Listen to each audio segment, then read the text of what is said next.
حضرت علی رضی اللہ تعالیٰ عنہ کے بارے میں کتابی، ان کا نام بھی علی ہے، وہ کہتے ہیں کہ میں نے حضرت علی رضی اللہ تعالیٰ عنہ کو دیکھا کہ انہوں نے بسم اللہ پڑھ کے سواری کے رکاب میں پاؤں رکھا، اور پھر وہ جب اس کے اوپر بیٹھے تو انہوں نے الحمدللہ کہا، یعنی اوپر بیٹھ کے پھر انہوں نے الحمدللہ کہا، پھر انہوں نے یہ دعا پڑھی سبحان الذی سخر لنا ھذا وما كنا له مقرنین وانا الی ربنا لمنقلبون۔ اور یہ پڑھنے کے بعد پھر وہ صحابی کہتے ہیں، تابعی کہتے ہیں کہ حضرت علی رضی اللہ تعالیٰ عنہ نے اس کے بعد 3 دفعہ پھر الحمدللہ پڑھا اور 3 دفعہ اللہ اکبر پڑھا، اور یہ پڑھنے کے بعد پھر ایک دعا پڑھی سبحانک انی قد ظلمت نفسی فاغفر لی انہ لا یغفر الذنوب الا انت۔ یہ دعا پڑھی اور اس کے بعد حضرت علی رضی اللہ تعالیٰ عنہ مسکرا دیے، تھوڑا سا ہنس دیے۔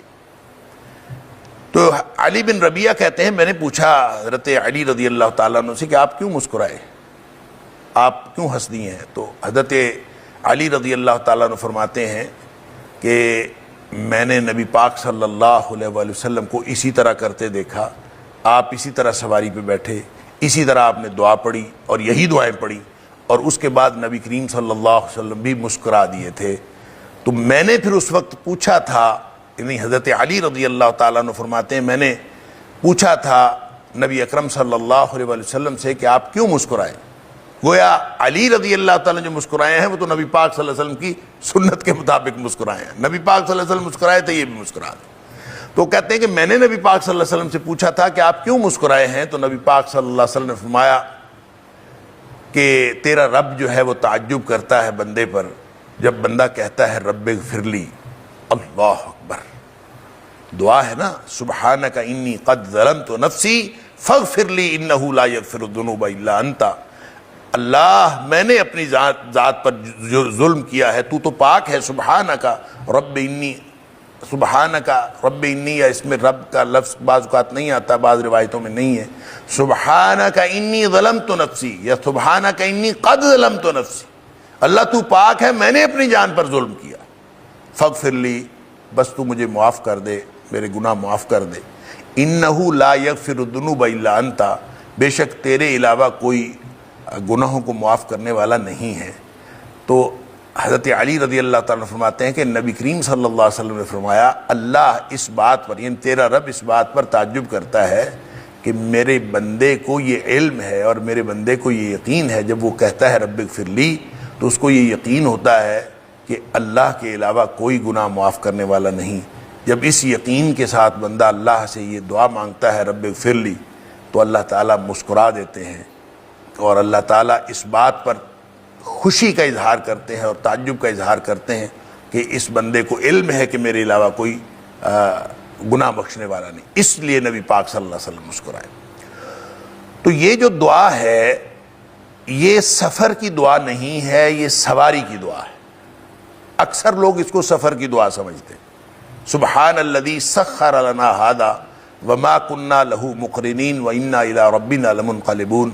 یہ دعا سواری کی ہے، جب سواری پہ بیٹھ جاؤ تو سواری پر بیٹھ کر یہ دعا کرنی چاہیے، وہ چاہے سواری کشتی ہو، وہ سواری گھوڑا اونٹ وغیرہ ہو، گدھا ہو، خچر ہو، یا سواری کار ہو، ریل گاڑی ہو، ہوائی جہاز ہو، کوئی بھی ہو، جب آپ سواری پہ بیٹھتے ہو یہ سواری کی دعا ہے۔ اور جو دوسری دعا حضرت علی رضی اللہ تعالیٰ نے پڑھی سبحانک انی قد ظلمت نفسی فاغفر لی انہ لا یغفر الذنوب الا انت، یہ بھی سواری کی دعا ہے۔ یہ دونوں سواری کی دعائیں ہیں۔ اور ایک دعا جو ہے وہ، بلکہ 2 دعائیں جو ہیں گھر سے نکلنے کی ہیں۔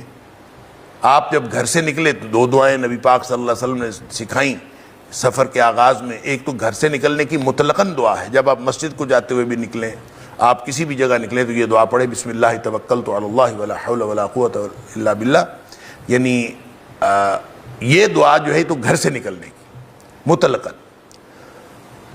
تو دوسری ایک دعا ہے جو سفر کے آغاز میں نبی کریم صلی اللہ علیہ وسلم پڑھتے تھے، اللہم انی اعوذ بک ان اضل او اضل او ازل او ازل او اظلم او اظلم او اجہل او یجہل علی۔ اب یہ بھی گھر سے نکلنے کی گویا دعا ہے۔ تو یہ 2 دعائیں ہو گئی گھر سے نکلنے کی، اور یہ 2 دعائیں ایک سبحان الذی سخر لنا ھذا اور دوسری دعا جو ابھی میں نے عرض کی ابو داؤد شریف اور ترمذی شریف کی میں روایت ہے حضرت علی رضی اللہ تعالیٰ عنہ کی کہ آدمی یہ کہے سبحانک انی قد ظلمت نفسی فاغفر لی انہ لا یغفر الذنوب الا انت، یہ دو دعائیں ہو گئیں، یہ سواری کی دعائیں۔ سفر کی دعا ان میں کوئی نہیں۔ اکثر جو ہے آپ کسی سے پوچھتے ہیں سفر کی دعا سنائیں، وہ جلدی سے سنا دیتا ہے سبحان الذی سخر لنا ھذا۔ یہ سفر کی دعا نہیں ہے، یہ سواری کی دعا ہے جو آپ نے سواری پہ بیٹھ کے پڑھنی۔ اور بسم اللہ توکلت علی اللہ اور اللہم انی اعوذ بک ان اضل او اضل، یہ دونوں دعائیں جو ہے گھر سے نکلنے کی ہیں۔ تو پھر سفر کی دعا کون سی؟ اللہ اکبر۔ تو وہ مسلم شریف کی حدیث ہے، حضرت عبداللہ بن عمر رضی اللہ تعالیٰ عنہ اس کے راوی ہیں اس حدیث کے، اور وہ کہتے ہیں کہ نبی اکرم صلی اللہ علیہ وآلہ وسلم سواری پر تشریف فرما ہوئے اور نبی کریم صلی اللہ علیہ وسلم نے 3 دفعہ الحمدللہ پڑھا، 3 دفعہ اللہ اکبر پڑھا، اور پھر آپ نے یہ دعا پڑھی سبحان الذی سخر لنا ھذا وما كنا له مقرنین وانا الی ربنا لمنقلبون، اور اس کے ساتھ ہی پھر نبی پاک صلی اللہ علیہ وسلم فرمایا اللہم انا نسألک فی سفرنا ھذا البر والتقوى ومن العمل ما ترضى اللهم هون علينا سفرنا هذا وقض عنا بعده اللهم انت الصاحب في السفر والخليفة في الاهل اللهم انا نعوذ بك من وعثاء السفر وكآبة المنظر وسوء المنقلب في المال والاهل۔ یہ ہے سفر کی دعائیں۔ یہ 4 دعائیں گویا ہے تو ایک ہی دعا لیکن اس کے اندر 4 دعائیں شامل ہیں، تو یہ شامل ہو کے پھر یہ سفر کی دعا بنتی ہے۔ تو اگر یہ گویا 2 دعائیں گھر سے نکلنے کی، 2 دعائیں سواری پر بیٹھنے کی، اور 4 دعائیں جو ہیں سفر میں پڑھنے کی، یہ نبی کریم صلی اللہ علیہ وسلم کا طریقہ کار تھا۔ قرآن کے اندر متقابلات، جب جہنم کا ذکر ہوتا ہے تو پھر جنت کا ہوتا ہے، جنت کا ذکر ہوتا ہے جہنم کا ذکر ہوتا ہے۔ تو اسی تقابل میں اللہ تعالیٰ فرماتا ہے جو متقین ہیں، ان المتقین، بے شک متقین، فی مقام امین، وہ امن والی جگہ میں ہوں گے۔ سبحان اللہ۔ اب وہ امن والی جگہ کیسی ہے واللہ عالم، ہمیں پتہ تو نہیں ہے، کیونکہ نبی اکرم صلی اللہ علیہ وسلم نے فرمایا کہ اللہ فرماتا ہے اعددت لعباد الصالحین، میں نے اپنے نیک بندوں کے لیے جو جنت تیار کر رکھی ہے وہ ایسی ہے ما لا عین رأت ولا اذن سمعت، جس کو کسی آنکھ نے کبھی دیکھا نہیں، کسی کان نے کبھی سنا نہیں، یعنی ایسی نعمتیں ہیں جنت کے اندر جس کو کبھی آنکھ کسی نے دیکھا نہیں، کسی کان نے کبھی سنا نہیں، ولا خطر علی قلب بشر، اور کسی بشر کے دل پر کبھی خیال بھی نہیں گزرا، ایسی نعمتیں ہیں۔ اللہ اکبر۔ تو اس طرح کی نعمتوں والی جنت ہے، لیکن اس کا ذکر کیا گیا ہے امن والی جگہ۔ ہم ایک تصور کر سکتے ہیں کہ امن والی جگہ کیسی ہوتی ہے، کہ جہاں پہ کوئی پریشانی نہ ہو وہ امن والی جگہ ہوتی ہے، اس لیے کہ امن امین فرما دیا، مقام امین امن والی جگہ ہے۔ ایک حدیث کے اندر آتا ہے، حضرت ابو سعید خدری رضی اللہ تعالیٰ عنہ بھی راوی ہیں اس کے، حضرت ابو ہریرہ رضی اللہ تعالیٰ عنہ بھی راوی ہیں کہ نبی پاک صلی اللہ علیہ وسلم فرمایا جب جنتی جنت میں چلے جائیں گے نا، ینادی منادن، وہاں ایک منادی کرنے والا فرشتہ منادی کرے گا، ان لکم ان تصحوا ولا تسقموا، آج کے بعد تمہارے لیے جو نعمتیں ہیں ان میں سے ایک نعمت یہ ہے کہ تم ہمیشہ صحت مند رہو گے، کبھی بیمار نہیں ہوگے۔ ان تصحوا ولا تسقموا، ہمیشہ تم صحت مند رہو گے، کبھی تم بیمار نہیں ہوگے، فلا تسقموا ابدا، ہمیشہ ہمیشہ تک کبھی تم بیمار نہیں ہوگے۔ وَإِنَّ لَكُمْ، اور تمہارے لیے یہ بھی نعمت ہے، ان تحیوا فلا تموتوا ابدا، کہ تم ہمیشہ جنت کے اندر زندہ رہو گے، کبھی فوت نہیں ہوگے۔ اللہ اکبر۔ وَإِنَّ لَكُمْ، اور تمہارے لیے یہ نعمتوں میں سے بھی ایک نعمت ہوگی، ان تشبوا فلا تحرموا، کہ تم ہمیشہ جوان رہو گے، کبھی تم بوڑھے نہیں ہوگے۔ سبحان اللہ۔ ولا فلا تحرموا ابدا، ہمیشہ کبھی تم بوڑھے نہیں ہوگے۔ وَإِنَّ لَكُمْ، اور تمہارے لیے یہ بھی نعمتوں میں سے ایک نعمت ہے، ان تنعموا فلا تبعثوا ابدا، کہ تم ہمیشہ خوشحال رہو گے، کبھی خستہ حال نہیں ہوگے، ہمیشہ ہمیشہ تک۔ اللہ، یہ ہے امن والی جگہ، اللہ تعالی ہم سب کو عطا فرمائے۔ ان المتقین فی مقام امین، بے شک جو متقین ہیں وہ امن والی جگہ میں ہوں گے. فی جنات وعیون، کون سی امن والی جگہ؟ باغات میں اور چشموں میں ہوں گے. اب یہ باغ اور چشمہ بھی ونس اگین ہمارے ادراک کی آخری حد ہے. کسی چیز کو انسان کسی چیز کو انجوائمنٹ کہتا ہے نا، انسان کسی ماحول کو اپنی مرضی کا ماحول کہتا ہے نا، تو سب سے زیادہ جو اس کے دماغ میں خیال آتا ہے نا، تو وہاں پہ گراسی پلاٹ بنا لے گا، چشمہ بنا لے گا. انسان کے ذہن میں اس سے زیادہ گارڈن، باغ لگا لیا اور ساتھ پانی اور باغ. ویسے بھی انسان کو جو باغات اور چشمے ہیں وہ انسان کو بھلے لگتے ہیں، اور ہم جب جاتے ہیں وہاں پہ سیر کرنے کے لیے پہاڑوں میں تو ہم جا کے یہی دیکھتے ہیں، چشمے ہوتے ہیں اور باغات ہوتے ہیں، اس کے علاوہ تو کچھ بھی نہیں ہوتا. اللہ اکبر. تو یہ ہمارے فہم کی اور ہمارے ادراک کی آخری حد ہے. انسان اپنا گھر بھی بناتا ہے تو بہترین گھر جس نے بنانا ہوتا ہے وہ اس کے اندر گارڈن بناتا ہے، اس کے اندر چشمہ بناتا ہے. اور یہ انسان کے وگرنہ جنت میں کیا ہے وہ ہمارے وہم و گمان سے باہر ہے. اللہ اکبر.